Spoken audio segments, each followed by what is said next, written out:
Today on the way to work, we stopped at Dunkin' Donuts and Steve had to sneeze and he went outside to do it and he didn't see the girl that was coming in and he sneezed right in her face. Steve, Dracula elbow. May I introduce you?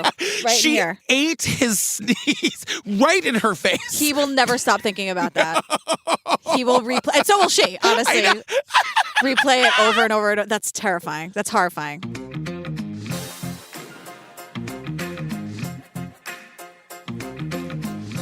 Hi, Julian Benzavali. Hello, Patrick Hines. Sam, I'm on tour with my book party. If you're hearing this the day it comes out, tonight I'm sold out in Atlanta, so if you wanted to come, too late. Okay, wow. But wait, guess what? I'm going to be in Indianapolis and Kansas City. We're sold out in Indianapolis, but in Kansas City, April 14th, there are still some tickets available. I've been dying to play Kansas City. Yeah. So the people who are coming are very excited that I'm coming. Amazing. We're almost sold out, so please, Kansas City, come and see me. Go hang out. Get your tickets at patrickfails.com. Click on the See Us Live link. I went to the New York show and it was great. Just saying. Thank you. I'm having such a good time. People, if you're in the Facebook group, you'll see people are really enjoying it. It's sweet. a really, really fun night. Natalie has finally gotten the celebrity status she deserves. Natalie is the star. I do a meet and greet with everybody after the show. People want pictures with Natalie more than they want me.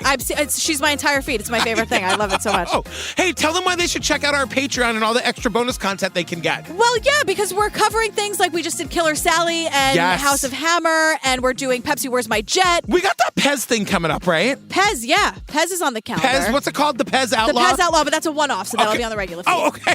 But it's on the cal. Okay, great.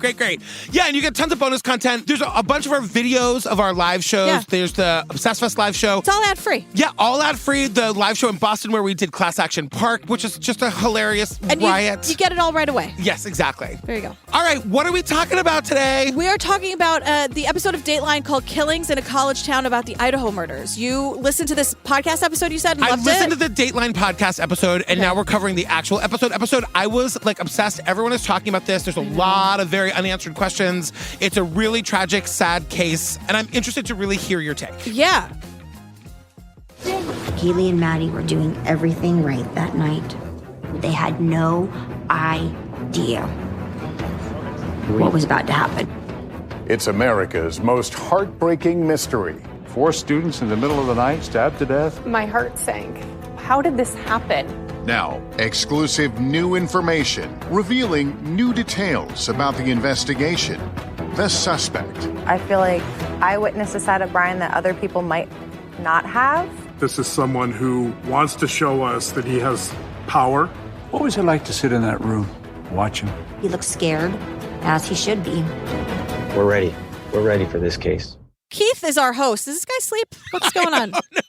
You know, Keith cries at the end of this episode. I've never seen him cry before. Oh, he gets a little choked up. He gets a little emotional. Yeah, they all do. Because they're not monsters. Sometimes he also yells at the killers. And what does he say? When he goes, I don't give a flying fuck about that. Well, he didn't go up to that octave, but yeah, I don't give a sweet flying fuck about that. Or he goes, bullshit. That's not how it happened. And you know it. And I love my Keith. Here we are. Yeah. It's November 13th, 2022. We're in Moscow, Idaho, which I did not know there was a Moscow. Well, it's Moscow. Oh, okay. So it's Moscow like you see the private school shaming she's doing? Well, I Googled it because I was like, why is everyone pronouncing it wrong? Oh, wait, I'm the idiot. Yeah. But it's pronounced like Roscoe the bedbug sniffing dog. Do you remember him? Yeah. So there was a commercial in New York that would play on like New York 1. It was like, hey, where's Roscoe? Like 10 times. Yes. And then it would cut to some guy being like, he's working. And then that was the whole, it's on YouTube. You can watch the commercial. But his name is Roscoe. He's a working dog. He sniffs out bed bugs. Oh my God. Where's Roscoe? He's working. So it's Moscow like Roscoe. It's Moscow like Roscoe, the bed bug sniffing dog. That is wild. Moscow. So we meet a student named Martha, and she and her friends had been out partying the night before. These kids party at this school. Yeah, but isn't that all college? Yeah, it's a university. Especially with Greek life? I guess so. It's University of Idaho. She says she partied. We'd gone to a fraternity until probably pretty late that night. I got up probably around 10:45, 11. Got ready to go do some homework. So, that November 13th, Martha drove the few blocks over to the Sigma Chi fraternity, where she and some friends planned to work together. It's a group project. Those group projects. To which I just say barf. College was mostly great. I am really glad to never have to do homework ever again. Yeah, homework, any group project. my college didn't have Greek life, so I didn't know anything about any of this. I went to Emerson, which was very gay, but also weirdly had like a big, Theta Thursdays was like a thing. Theta Thursday? Theta Thursday. I once went to a Theta Thursday and I did a body shot off of a straight boy. And they had a shot luge where you would pour the thing down the ice and then like drink it at the bottom. So you went to like the American Pie College the Can't Hardly Wait. Emerson College. It was like that sounds like a college like a college party from the movies. Like a regular college, not like a gay college. Yeah. Okay, fun. So they're doing this group project and they're waiting for their friend Hunter Chapin. He's late. Yeah. So we're going to learn about some of these people. And Hunter is one of the Chapin triplets, they say. There's Hunter, Maisie, and Ethan. And they were all in Greek life and they were all super, super popular. Yeah, Maisie, great name. One of my parents' dogs' names is Maisie. Yeah. Oh, adopted. Really? Yeah. Oh, my God. Pete and Maisie. Oh, right. Then we meet Katerina, and she's another friend and student. And she explains that she got a text from the local police department. It was like an alert, like a text alert. The text was something named for the college mascot, a vandal alert.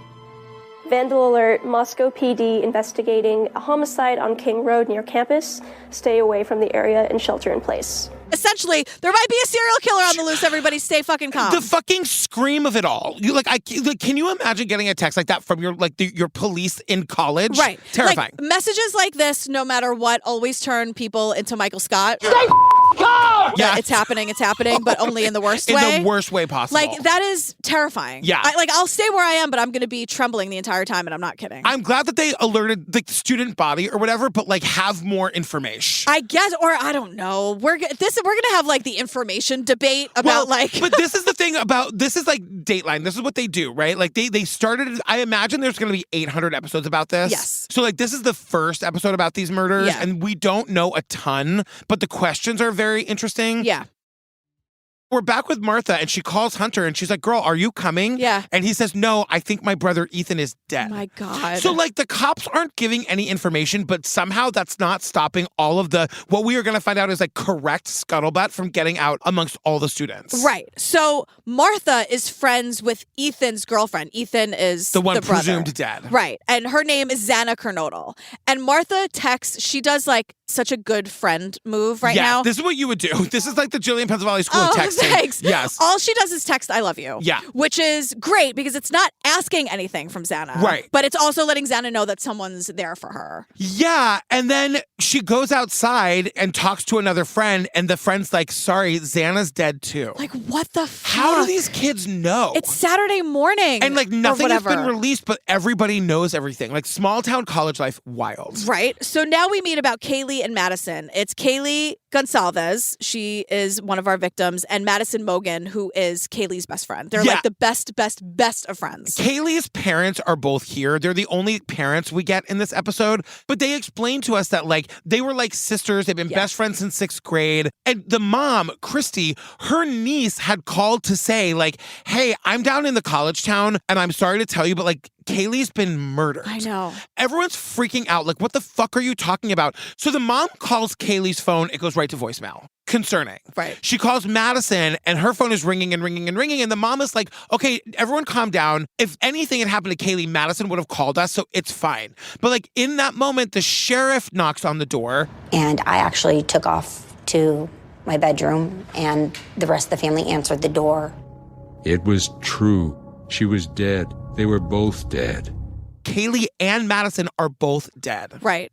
And so are Ethan Chapin and Xana Kernodle. So these are our 4 victims. And here. what's extra tragic about this is that Kaylee, who's Maddie's best friend, didn't live at the house. She had lived there. She had moved out. She graduated early. Had this amazing job lined up in Austin. She's coming back for one party weekend with her best friend. One last party weekend. And happens to be there for the fucking murder. Yeah. And there are 2 roommates that survived. Yeah. This is wild. This is part of the information we don't really have a lot of information on at this point. Right. So Bethany Funk and Dylan Mortensen. They're both girls. Yes. And so we meet John the reporter. Yeah. And he's got great head of hair on him, that guy. Really knows how to get ready for a camera interview. He's like good looking. He's got a jawline for days. Looks like he took a fucking course on blow drying his hair. Yes, absolutely. You know what? I'm going to sign up for that. You Is what should. John. No, that's what John said. Oh, I was going to say, can I join? Totally. I need some help. John is like, yeah, so the cops weren't saying anything. 4 people are killed, but there is no threat to the public. So like, but why wasn't there a threat to the public? This is what's so enraging as like now a parent. The cops are like, don't worry. Yes, 4 kids are dead, but there's no threat to the public. But also we don't have anyone in custody and we have no leads on who it could possibly be, but we're pretty sure that he's not like around here anymore. Stay safe, everybody. Right. And everyone's like, you can't possibly know that. Right. So everyone is terrified and the students, women. And can I just say, like, right away, the cops are sowing distrust in the community because the cops are lying to them. Yeah, I have some. When we get to the TikTokers, I have some thoughts about it all. That sounds about right. You know? But everyone was terrified. Martha returned to her sorority house, and along with dozens of young women, gathered all their beds in one big room. And just cried. And at this point, we didn't have any answers. Like, we didn't know anything. They're grabbing their beds and pulling them all together. Like, it literally sounds like a horror movie. Yeah, because they just feel safety in numbers and no one knows what's going on. And it's just, I mean, I just can't, I can't imagine it. It's wild because we learned that this is this city's first homicide in 7 years. 7. It's like an incredibly, like, as for a college town, it's a super safe place to live. Yeah. Oh my God, 7 years. Yeah. So John, the reporter, marches into City Hall to see the mayor. So John's like, you're telling us that there's no threat to the public, but you don't have anybody in custody. Like, why are you saying that we're safe? And the mayor is saying because it was a crime of passion. Right. Because there was no burglary, no robbery, no hostage taking. The mayor is assuming that the murderer knew the suspect and it was basically a targeted killing. Right. And that's it. Okay, bye. Right. So Brad Maskell is an investigator, and he's not working on the case, but he's keeping a close eye on it. So this is because this is a case that's ongoing. Like, the guy who did this horrible fucking thing hasn't even gone to trial yet. So Dateline is going to do that thing where they're like, we're going to get someone not involved, but someone who like knows, like an expert in investigating or an expert in DNA and not the actual person working the case, because they can't. I'm a little hot and cold with this guy too, because sometimes he gives us good information and other times I'm like, what are you talking about? Well, the last 25 minutes is like, let's all just speculate wildly, shall we? And I'm like, this could have, sometimes you do 42-minute episodes, Dateline. It's true. And like this one definitely had a lot of filler in it. Right. Which is sort of like, don't do that either. Yeah. Because basically this guy, Brad, says it must have been a murder-suicide situation. And like as the expert, he's saying like that was his expert opinion. And Keith is like, nope, wasn't that. No. Wasn't that Maskell. Strike one, Brad. Exactly. That's not what's going on. But the crime scene was so horrible. The 4 had been stabbed to death. Kaylee and Maddie together in one bed on the home's 3rd floor. Ethan and Xana on the 2nd floor, in Xana's bedroom where they were staying. A scene so troubling, some first responders were kept out altogether. Some EMTs weren't even allowed in. It was like, if you don't have to be here, don't be here. Yeah, I mean, it's brutal. And when we eventually see the knife that we know was the kind of knife that was killed, they say to us at one point, anybody can get a handgun. You could have done this like in a way that wasn't so violent. The point was to infuse terror. Like the murderer wanted the victims to be terrified. Yeah, well, he's a piece of shit incel, so fuck this guy. Yeah. So now we spend 45 minutes dealing with these idiots on TikTok who are speculating wildly and ruining lives and slowing down the case, and Keith hates them. Yeah, here's the thing. I'm with you. I think this is all stupid, but like what I wanted to say was we all also watch these TikToks, and like one of the reasons this case got so big was because of the TikTok stuff. And the reason that is because the cops weren't giving any information. So rather than like having concrete facts to go on, like all these kids on TikTok are just sort of like speculating wildly, and they're like, you know, they're like zooming in on the house on Google Maps or whatever. And everyone is so, quote, fascinated by it because we know it's just really like brutal, awful killing. But the cops who have been investigating the scene, they've been in and out of that house. They definitely know stuff. Yeah. They're not telling us anything. And so like the world is just sort of like dying to know what we don't know. And this is where I'm saying like cops have got to do this better. We have to accept that we live in a world where I know you don't like giving information, but if you don't, this is what's going to happen. And this is how like misinformation gets spread. Yeah, it's a really shitty situation because like some of the women who were moving beds into a living room so they could feel safe, trying to understand how they feel safe, I would understand that. But these are people who have no connection to Idaho, who just want the content and the clicks and the engagement, and you don't live TikTok a fucking murder case. You don't do it. Yeah. So like, and I don't know, like, I'm not in the business of defending cops, but I don't know if like they have a right for like some content creator not connected to this. Like, I just don't understand. But at the same time, Dateline's not doing it much better, because what Dateline does, though, is they replay the TikToks that they then tell us aren't real. You know what I mean? So, like, we're still seeing these people's faces. We're still getting their names, you know? Keith does make a point. Here's where I think Keith definitely wrote his own copy. Yeah. Keith, DMs are open. Please confirm or deny how often you write your own copy, because I'd like to know. I believe that Keith for sure writes his own copy, because he speaks it like he wrote it. Because he says... It wasn't long, of course, until the internet crime sleuths latched on. No dried blood, no blood at all. And here, unchecked and unrestrained, true crime fans second-guessed and named innocents as possible suspects. We just got another major puzzle piece. Viralized speculation. It's viralized speculation. So Keith is like, check this shit out. I'm about to debunk it for the next 45 minutes. That's the vibe I got. It's true. And so, like, 3 days after the murders, the cops finally hold a press conference to say that they basically know nothing. They're like, remember that whole thing where we said that, like, there was no community threat? We're going to go ahead and take that all back now. And this is where they say that a knife was used. It was the first, like, real detail that was released by police. And, like, they do not have a suspect. They don't know who it is. They don't know anything about this person. And they don't have the knife either. No. They don't have any clothing left behind. And Keith goes, what did the police not know? A lot. Right. But we also learned that there was no forced entry. And this is where we get that they're like, this college town was so safe that people didn't lock their doors or windows. How is any college town safe? I don't know. Do you know what I'm saying? I think it's all scary. Yeah. I think it's all terrifying. And we learn about the house where the murders took place, that the entrance to the house was through a slider in the back on what is technically the second floor. And the house was on a hill. Yes. And like, we're going to learn later that the killer was like stalking this house and had done like dry runs. He had at one point gotten so close to the actual physical house that the Wi-Fi detected him. Like yeah. So he knew that the like slider... whenever their Wi-Fi was named at the house, like yes, that's what he was connected to. Yes. And so he knew that the slider was open because he tried it before. And so like, this is relevant. So the cops need evidence from the scene, but here's the problem. I would believe that there would be a lot of blood evidence. Along with that will be touch DNA. That could possibly give you an identity of the perpetrator. But complications. The house on King Road had been the regular setting of large parties. People were always, and I mean always coming and going. Like, and there were parties, hundreds of people. There were parties when the 4 people who lived there, 6 people weren't home. There were just parties. That blows my mind. This is literally why I went to an art school. And that's not to say that the art freaks can't party. Didn't we just hear about an ice luge? At Theta Thursdays at Emerson College? What is Theta Thursday? Is that just like a weekly standing party? Yeah, it's like the Theta house on whatever street it was on. Like, that's where you went for your party. Did they try to make you say it when you're hammered, Theta Thursdays? How many ice luges? I went one time, did an ice luge and a body shot off a hot straight guy. Turned around and went home. Goodbye. But like, I cannot imagine going to a college where people can just have a party at your house when nobody who lives there is there. Hundreds of people. Well, they were... And like young, disgusting college boys. And this is why they couldn't get DNA from the inside of the house of the killer, because it was always being overrun by these disgusting young college kids. And what is... puking everywhere, I'm sure. Right. So they were constantly getting in trouble for noise complaints. And they spare no time. We see body footage of each girl living in this house getting yelled at by the cops. It's so fucking crazy to be like, oh my God, that's Kaylee. Oh my God, that's Xana. Like, oh my God. But they're always coming out apologizing at for like the 2 music. in the afternoon. I know. Can you imagine you're just trying to do your homework and there's a fucking Theta Thursday event downstairs with some gay guy trying to get the straight guy's shirts off to do body shots? That's you. That's me. That's you. I did that. Yeah. I did it successfully, though. Well, good. Thank you. Isn't that, I mean, yeah, I guess. Gay dreams do come true, Jillian. They do. And there's almost always an ice luge involved. It's true.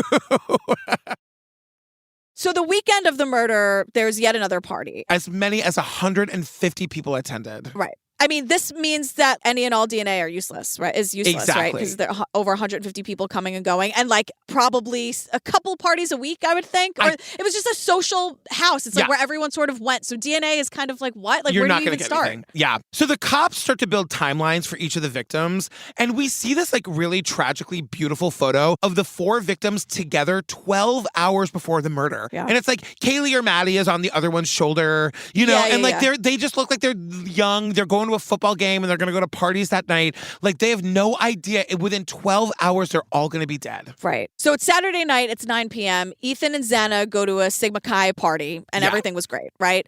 Kaylee and Maddie are at this club downtown, and it's so heartbreaking because the parents are like... Kaylee and Maddie were doing everything right that night. They were together. They had a safe ride home. They weren't out there, Coming back from a club, doing any risky behavior, out on dates. There was nothing. I don't know. Everyone always says, like, stay together. And they did. And they're like, we see surveillance footage because they go to this place called the Grub Truck to get food. Yeah. And then they do this thing where, like, they get their food. We'll get more on this later. But they then call, because they're in a sorority or whatever, they call an underclassman whose job it is to, like, stay home, stay sober, and wait for the upperclassman to call you so you can come pick them up. The fucking lowerclassman pledges have to come and pick them up at, like, 2 in the morning. Can you? Why does anyone want to do this? So they say, but like, I don't know why anyone.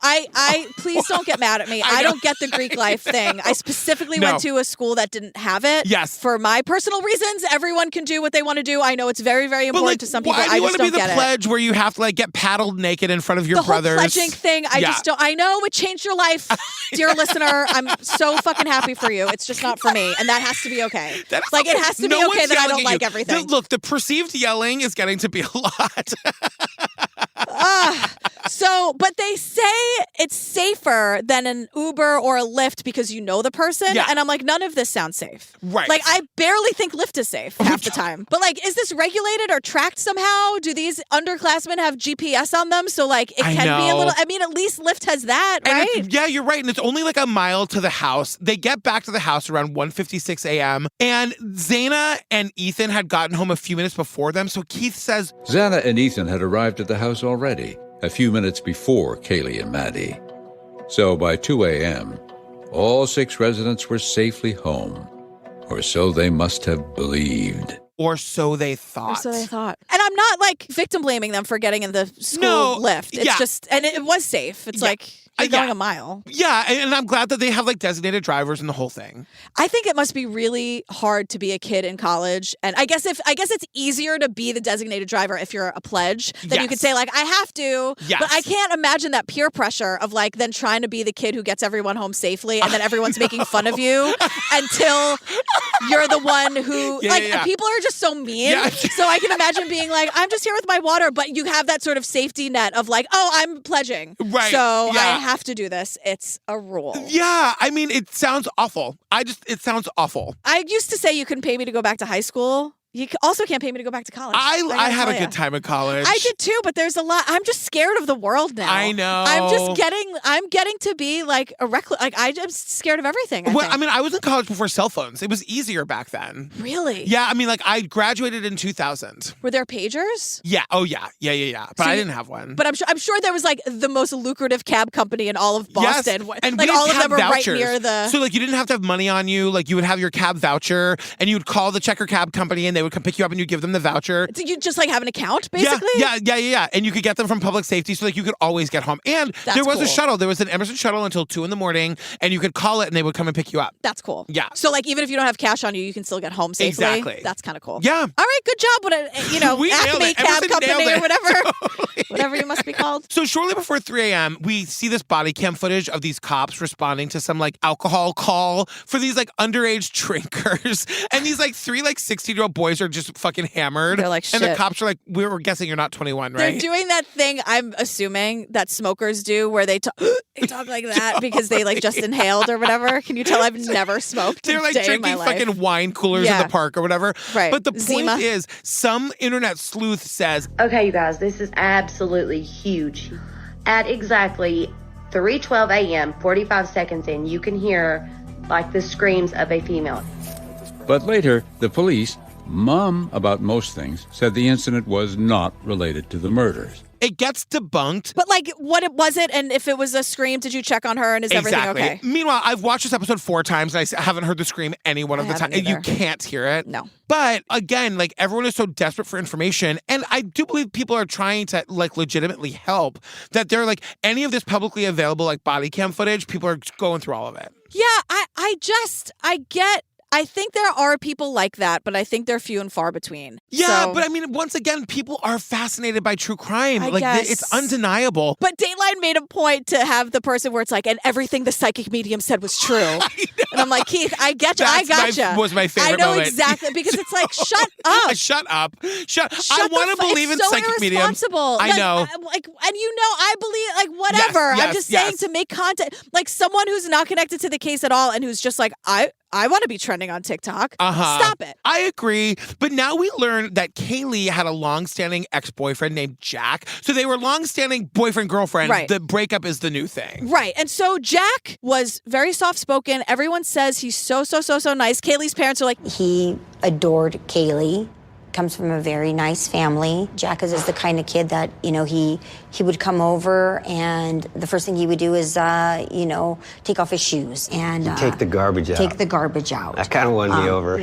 he's a shoes-off kind of kid. Shoes-off kind of kid. And the dad says that he's the kind of kid that would come over to your house and take out the trash. The dad really loved him for that. And Jack knows every way to get right into a parent's heart. Yes, 100%. You take your shoes off when you come in the door. Can I do the dishes? No, you sit. You've been working so hard. No, he seems like a great guy, but he's like immediately the internet suspect number one. Because Jack and Kaylee dated for 5 years. Kaylee's 20. Get to the thing you want to talk about. Kaylee's 20. Yes. They were dating since they were 15. And... Wait, they were on a break, and the whole point was that they were going to, see how it goes. Yes. And it's like, you're 20. And the parents are like, they're soulmates, and they're probably going to find their way back to each other, but whatever, they're taking a break. They're 20 years old. You haven't even said it. I can't believe your self-control is amazing. They had a dog together named Murphy.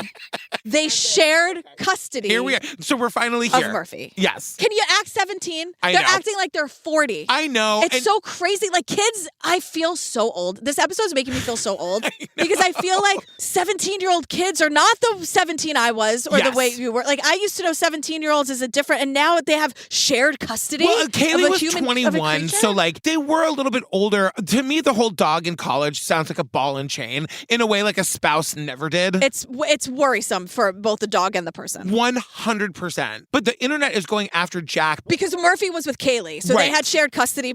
So the dog was there when she was murdered. Right. On the night of November 13th, Murphy was staying with Kaylee. So now, a bonfire of rumors. Why was Murphy unharmed? Why didn't he bark and warn everyone? Because he knew the killer?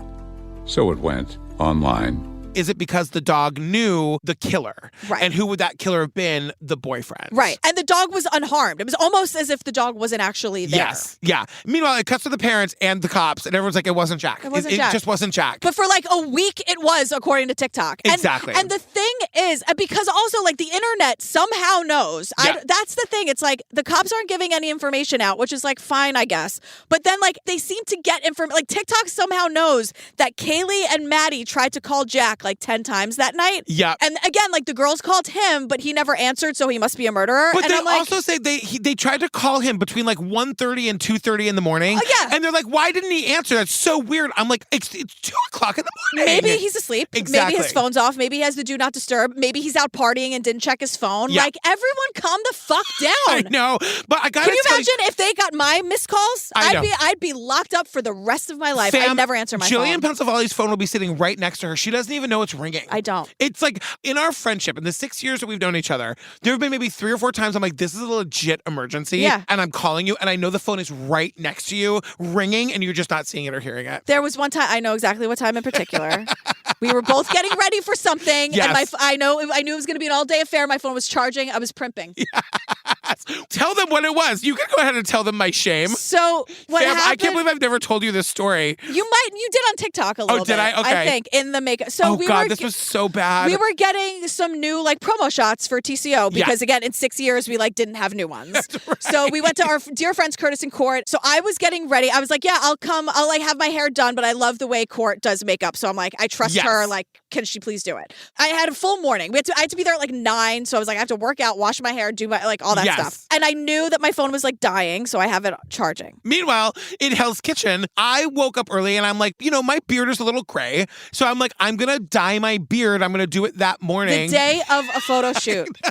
Please. I dyed my beard and I left the color in too long. It like dyed my skin. Yeah. My face looked like I had just like taken chocolate syrup and poured it and like smeared it on my face. Like it was like I took Sharpie and I like colored in my face. So then another choice you made was to start scrubbing it off, so now it's red and irritated. Yes, at the and same I'm like, time. I don't know what we're gonna do. Like, I look insane, and I'm calling you, being like, I don't know what to do. I don't know what to do. I took nail polish remover and tried to use. So I am calling to get the lift. Yes, like we were discussing, and then I'm like, oh my, and I literally dropped my bag because you saw that you had what? 19 missed calls from me, and you were like, I need to talk to you before you leave. Yes, because you didn't know if we had to cancel the photo shoot, and then I'd be on my way there, and then have to turn around, which like would have not have been the end of the world, by the way. I'm telling you, working with me is amazing, you guys. It was, but guess what? Then everything was fine. Yes, and I think the pictures look really good. They actually look great. So the internet is convinced that Jack, the ex-boyfriend, is the murderer. And while the cops aren't saying any information, they do like have a press conference to clear Jack's name. Yes. The cops are like, shut the fuck up about Jack. It's He not didn't Jack. do it. Go to bed and have some water, you stupid TikTokers. Exactly. And so now we learn about Food Truck Guy, and I'm telling you, I'm part of the problem because I would have watched this all day long. Really? Yes. I've been in the closet about this, but I'm kind of like scrolling true crime TikTok. Like I just can't turn it off. But Food Truck Guy, so Kaylee and Maddie left that club. Okay. And it's like 1 o'clock in the morning. They go to the food truck to get food, and we see surveillance video of this. There's a guy in a hoodie who like is looking at them. He's kind of lurking behind them. Right. And he's looking at them. He's not talking to them. They are giving no indication that they know him. Yeah. There are other people around, but he's prominently in the frame kind of staring at them. He sees the camera and puts his hood up. And then Kaylee and Maddie, they sort of get their food and they kind of move to the side, and he follows them to sort of stand closer to them. He's now talking to another group of people. Still hasn't talked to them. They certainly don't know who he is. They go to get into their car has arrived. He turns over and like throws his arm in the air in frustration. He does like, what the hell? As though he knew them. And then he takes off quickly in the direction of the house. So now True Crime TikTok thinks he's the killer. Yeah. This is where I draw the line. I want the information. I just don't want to then jump to he's the killer. But I want to, like, I'm curious to know more about Food Truck Guy. Yeah, I think it's just someone who was hammered, who was like checking out. I'm going to try to talk to these hot girls. Yeah, and then they left, and he's like, what the fuck? Yeah. Like, you can't hear anything. Right. I'm not defending drunk guys who are hitting on girls, but he didn't say anything to them. Yeah. And then he might have just been like, just for the sake of his boys, to be like, oh, struck out, man. Like, I guess, but like, I'm just saying, that's the kind of thing you would think if the cops saw that, they would be looking into that guy. Fine. But then the cops they hold another press conference to clear him and also the other roommates who were home at the time. Right. Martha, the friend, makes an excellent point because she hates the TikTokers. Yeah. And she's like, one of the things that made it the toughest was the TikTok sleuths.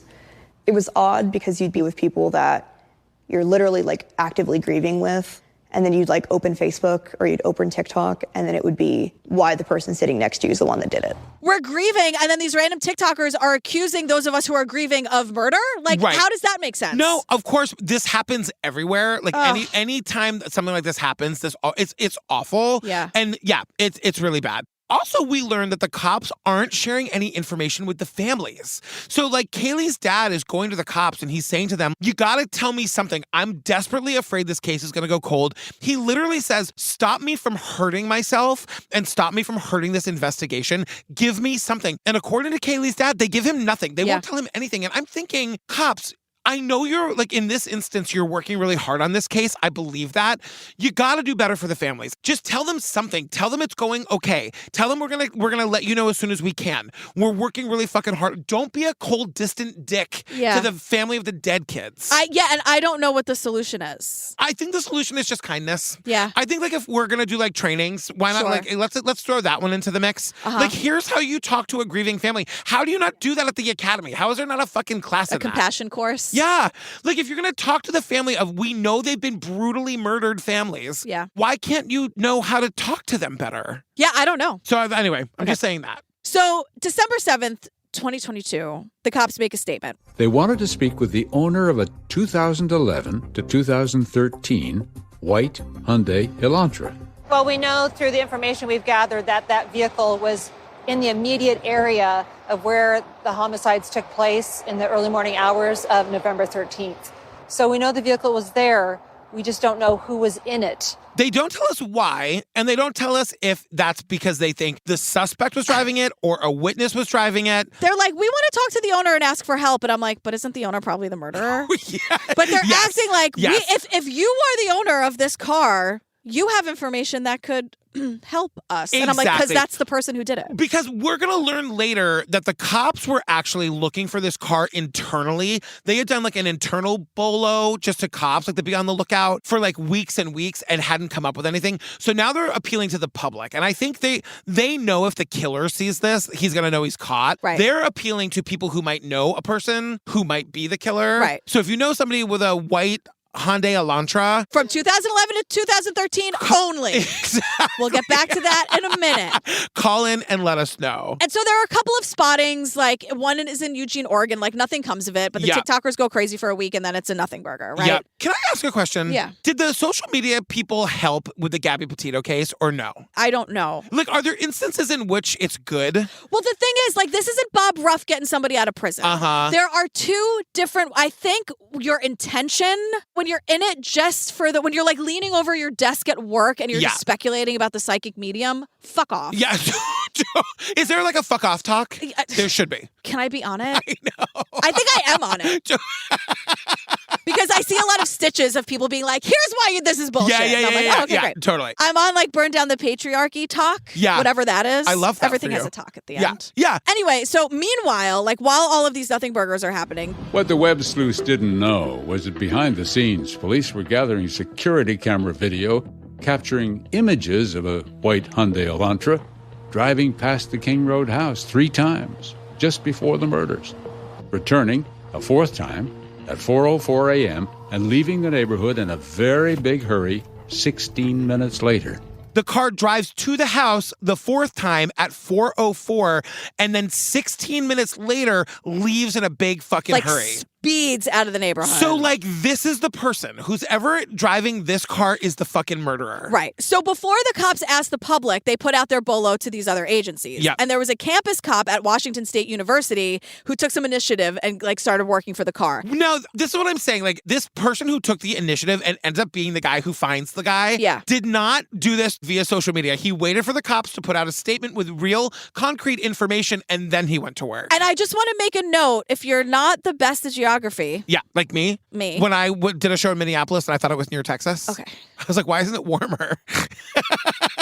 In Minneapolis? I was like, it should be warmer in Minneapolis. We're so far south. Okay, so then this is for you. Okay, cool. And also me. WSU, Washington State, is an 8-minute drive from the University of Idaho. Yes. So it sounds like the University of Idaho and Washington State, they must be far. No. It's like they're right there, and that is super, super important. Absolutely. So this guy, this campus cop at the University of Washington, basically takes the information about the car that the police are looking for, and he's like, for shits and giggles, puts it into the system of the college for the employees. Because it's 10 minutes away from the murders. Exactly. And in that system is where the campus cop found a Hyundai Elantra, white, with Pennsylvania plates. The car was registered to a Brian Koberger. First time that name turned up, actually. Well, he finds a Hyundai Elantra, but it's from 2015. Now, can I ask a question? Yes. Do cars really change that fucking much from year to year? I think that there are some identifiable things about a car that if you know cars, you can identify and say, that like, you oh, can that's see from surveillance? Maybe at 4 a.m. Do you know what I'm saying? Like, the look of skepticism on your face is severe. Because my thing is, because at first the cops were like, oh, you found a white Elantra. Unfortunately, it's 2 years after 2013, so that simply can't be it. Look at the car that's 10 minutes away from the campus. I totally agree, because what happens is the campus cop turns in this tip anyway, even though it doesn't fall within the time frame. And this tip just goes onto a list of other tips about white Elantras. Right. And the cops aren't looking at it. Right. Now, as you could probably tell, this ends up being the fucking guy. Yeah. But like the tip gets lost for a fair amount of time. Yeah. So the car is registered to Brian Koberger. Yes. You probably know that name by now. He is an incel and he hates women. He's also a criminology student, part-time teaching assistant. He lived on campus at Washington State University. Yeah. So remember, the murders were in early November. The week of December 12th is the finals week for both colleges, the University of Idaho and Washington State University. And so, but then that week, Brian's dad flies out to Washington State to make the 2,800-mile drive home for Christmas break with Brian. It's a road trip. And so, like, basically the killer is about to, like, get out of town and the cops haven't even looked at this tip yet. But they're driving that white Elantra across the country. Yeah. And what's wild about that is, like, after the fact, when we know who it is and what the car is, I guess Dateline just did, like, a search for traffic stops or whatever, because they get stopped twice in Indiana. A traffic stop for tailgating. Brian at the wheel. We're slightly punchy because we're driving for hours. Hours, days. Okay. Minutes later, a second traffic stop just down the road, still in Indiana. But no citation either time. Was that just a coincidence or something more? The cops are, like, stopping them for, like, minor traffic violations, not giving them tickets. They're fucking talking to the killer that everyone in the fucking world is looking for. And we see the body cam footage. It is wild. Yeah, because the bolo was put out on December 7th. So they're stopped on the 13th, the 15th, the 16th. And it's just, like, minutes late, like, on the same day. Yeah. Twice in the same day. He's like a real shitty driver. Yeah, it's like a routine traffic stop for some tailgate. They're not going to the tailgate, but, like, oh, they got chosen randomly. Yeah. It's just crazy to see them. I'm looking at Brian because you can see him on the body cam. He killed 4 people. Yeah. Everyone in the world is looking for him. Only he knows it. And he's talking to a cop. Yep. And I'm trying to see, like, are you shitting your pants? And he does look terrified. And what's with the dad? Who knows? Who knows? You know, it's giving me, like, strong laundry vibes. Yeah. Ugh. So, but meanwhile, the cops make a discovery. Yeah. The knife sheath was found at the crime scene and there's DNA on it. So to be clear, the knife that Brian Kohberger used is like a fucking terrifying Scream the movie murder knife, right? Yeah. It's like a real fucking weapon. I know all knives are weapons. I'm just saying. Yes, yeah. And it had a sheath on it. And in the course of committing these murders, Kaylee's parents truly believe that she was able to rip the sheath off the knife and throw it somewhere so that cops could find it as evidence. And, like, if you're Brian Kohberger and you leave the house after the murder and you realize the sheath to your knife is gone, again, are you shitting your pants all the time? Because you left a major fucking piece of evidence. Right. And I'm sure, like, I just wonder what the conversation was. Like, when did the road trip idea come to be? Yes. Whose idea was it? Yep. Why did he want his dad to fly all the way out and then drive all the way back? And why did he not, like, destroy the Elantra? Like, a lot of questions. Because we get another... Although I'm glad he didn't do any of that. No, same. But we get another story about how Brian Kohberger was a teaching assistant and was a real dick about it. He was the guy who was grading your papers, and he graded them harshly. Yeah, definitely. Hayden said that grading style continued for weeks. And then it changed. A month and a half straight of just hundreds doesn't really, it kind of evens it out. When did that change? Yeah, exactly, right? Looking back, it lines up pretty well also with, obviously, like November 12th, 13th, like through there. The week of the murders, all of a sudden, he was the easiest TA in the world. I know. Because he had other things to fucking think about. Yeah. But anyway, the cops have this sheath and they get DNA off of it. And this is a little unclear, I think, intentionally. The cops had a list of, like, if we get DNA from this sheath, we want to compare that DNA to this list of people. Yeah. They're vague about how they got that list, but Brian Kohberger is on it. Right. So they focus on the Kohberger family tree, Yes, right? That's what exactly. they're telling us. So this DNA is analyzed by... how do you call it? Forensic genetic genealogists. So basically, they're looking at the family tree of the DNA. Yeah. Brian Kohberger, who is one of their suspects, is in the family tree of the DNA found on the sheath. Right. So that enables them to now get a search warrant for his phone. And the cell phone, the pinging of the cell phone is how they figure out a lot of shit. Right. Keith goes, it's a treasure trove. Right. Yes, it is.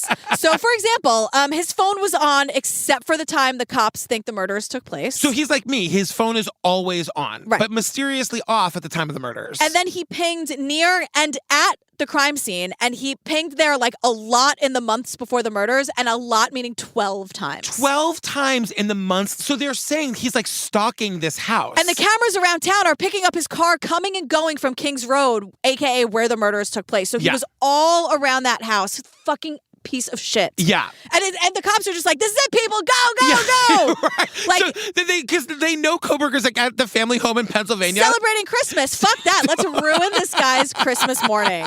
They break in. The agents went in with force. They broke multiple windows and doors to gain access to the house. It's a dynamic entry. So kicking in windows and doors is an extremely dynamic entry, right? It's something that's not done typically all the time. They kick in all the doors and windows. Right. Necessary? Dynamic. Probably not. But let's ruin this family's Christmas. Like, whatever. Usually, if it was anyone else, I'd be like, those people have rights. Can you imagine you're just sitting there drinking your eggnog, opening your shitty Christmas presents? Well, I do have to say, it was December 27th. Yes. Which is like, you know what? Let's make that day even worse. What's wrong with that day? Because it's like all over. Oh, the holidays are over, you mean? Yeah, and then you have like New Year's Eve, but that's like amateur night. And then we have to like start all over again. And then you see people like, oh, there's Christmas stuff up, but you have like nothing to look forward to. Yeah. I just imagine you're sitting there on the couch, like watching whatever, like The Nightmare Before Christmas, and all of a sudden, like men in black are just kicking in the fucking windows. Yeah.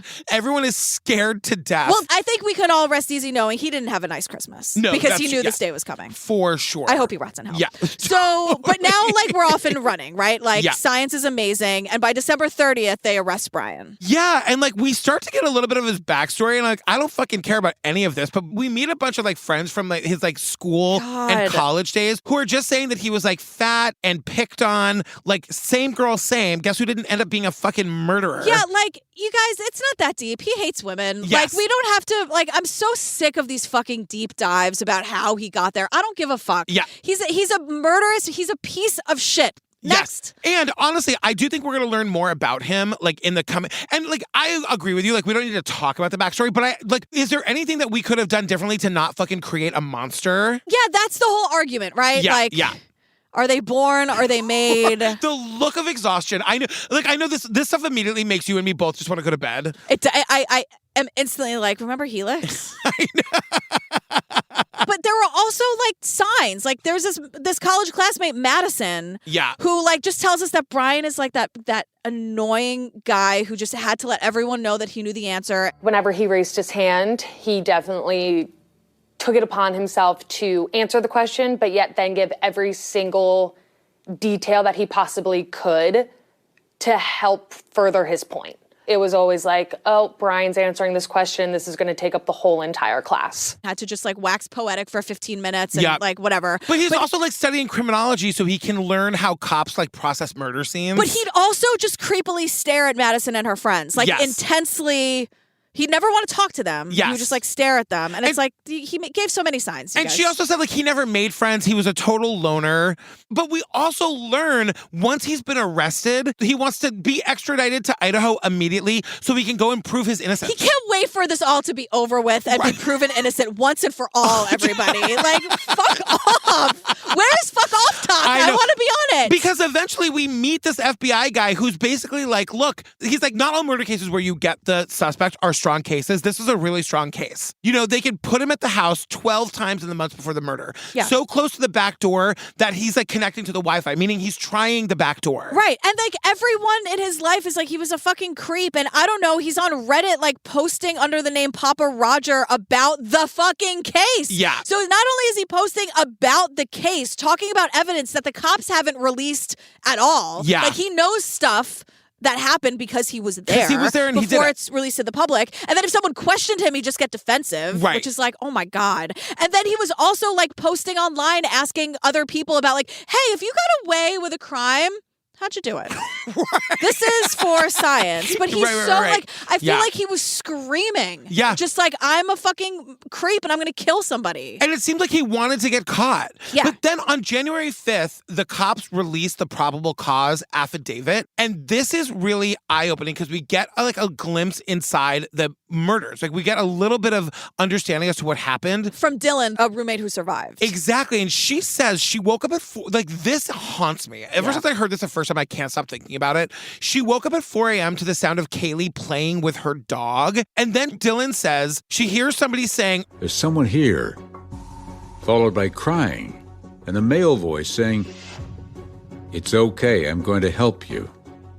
Dylan said she opened her door to check on what was happening and saw a man clad in black clothing and a mask walking towards her. She opens her door to seeing a man in black clothing with a mask, a.k.a. the murderer, who's just murdered 4 people in her house, walking towards her. And she says she stood frozen, and he walked right past her and out the back door. Right. Now, that's so traumatizing. Yeah. I get that. We then learn Dylan says she locked her door. Now, all of this is from the affidavit. She's not here for an interview. This is what she told the police. Dylan then locked her door and hid in her room, and it was 8 hours before anybody called 911. And we get no information on any of that. Yeah. And you know what? Like, I don't care. You know, like, yeah, I just... It's curious, though. Like, Dylan, in hindsight, knows that she just saw the murderer. Maybe she didn't know that at the time. We don't know why Dylan went to her room and didn't call the police. Like, we don't know what was going on, but it took 8 hours for anybody to call the cops. Yeah, and I just can't help thinking, like, that poor, like, the survivor's guilt. Yes. The trauma of it. And I remember seeing, like, a couple of, like, stitch, you know, on TikTok where you can, like, play a little bit of someone's video and then you stitch it and then you, like, chime in with your commentary. And I remember seeing a lot of people like stitching videos where, you know, like internet's TikTok people who have no connection being like, you know what doesn't sit right with me? And it's like, fuck what doesn't sit right with you. She survived. Yep. It doesn't matter. Like, you know what? There are some things that Dylan probably could have done differently, says a bullshit TikToker. And it's like, you know what you could have done differently? Like not say that and put it out in the world. It doesn't matter. Like why people don't immediately go to like, what a horrible, tragic thing. Like just feel awful about this and keep your mouth shut. I just don't understand why people go to that and not like, I hope she is okay and will be okay again. Like I could never deal with that. I couldn't agree more. And people are saying... The biggest question of all, the one that tortures the families, confounds the investigators, is why? If Brian Kohberger is the killer, why did he do it? He didn't appear to know anyone living in the King Road house. What is known, according to the affidavit, is that Kohberger's phone was detected near the house at least a dozen times prior to the killing. This is again where we get like the fact that he was near the house 12 times in the months leading up to the murder. Yeah. And it's sort of like the idea is either he was stalking one of the women who lived in the house or he had been rejected by one of the women who lived in the house and wanted revenge. I mean, those to me are like, that's it, right? I think someone, I don't know how. I mean, I feel like this is a pretty big party town. There are 2 colleges 10 minutes away from each other. It makes total sense that everyone had friends at school. They were going to parties.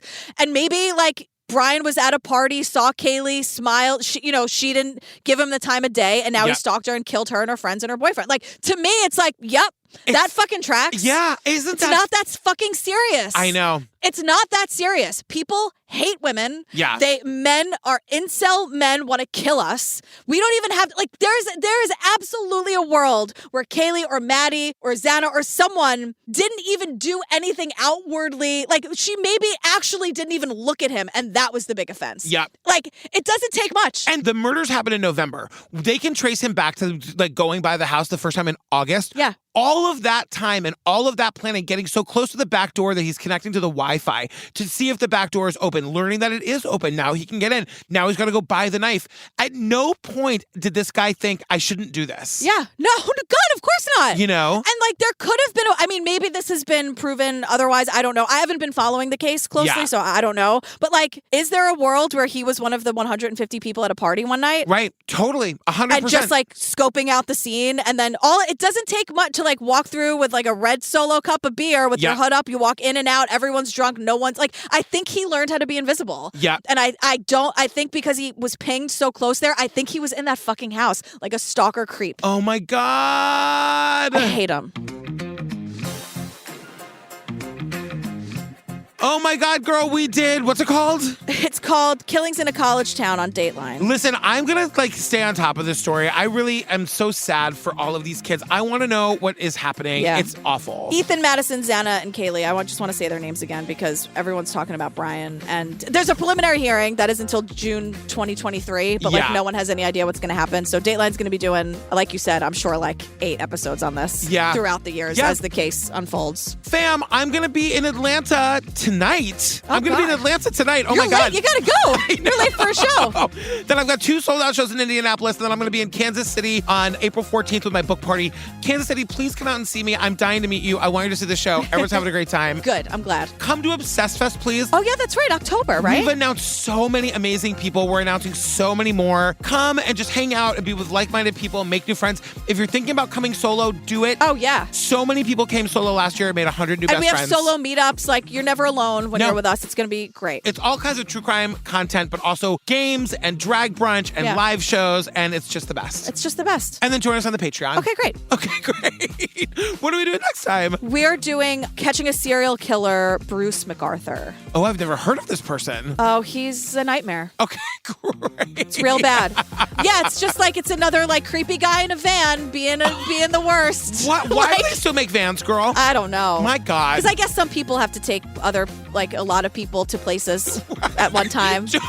Aren't like mostly shuttles like the shuttles we were just like praising about getting kids home safely? Yeah, you're right. Don't blame the vans. It's the murderers that are really at fault. It's not the vans' Not fault. all vans. Oh, right, exactly. All right, fam, we love you. Stay tuned for the trailer for that and our funny and hilarious outtakes. Yeah, we'll see you next week. All right, bye. All right, bye. There were men going missing from the gay village. I'm looking at these pictures that look like me. I started believing there is something wrong. For years, nothing happens. But when Kinsman goes missing, it's impossible to ignore anymore. The investigation became Project Houston. Because it was Houston, we have a problem. We had surveillance on MacArthur. We couldn't let him out of our sight. They run into the bedroom and they find a shocking discovery. Someone's life is on the line. Do you expect Santa Claus to be killing and dismembering men? He was interviewed as a witness. He wanted to help. He seemed genuine. The police had no idea what the hell they were dealing with. 3 human torsos and assorted bones have been found in large planters. I think I could have been one of them.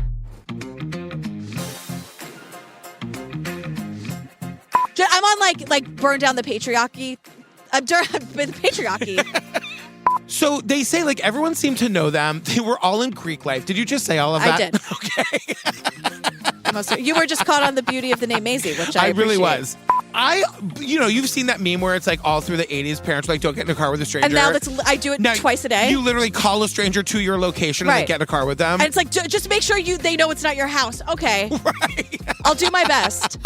I love my For You page. I'm not on true crime TikTok at all. I'm on Taylor Swift talk. I'm on Harry Styles talk, which I urge everyone to get on. I am on like fail talk, which is my favorite. I'm on dog talk. I'm on like plane crash talk. I don't know how I got there. I'm on dog talk.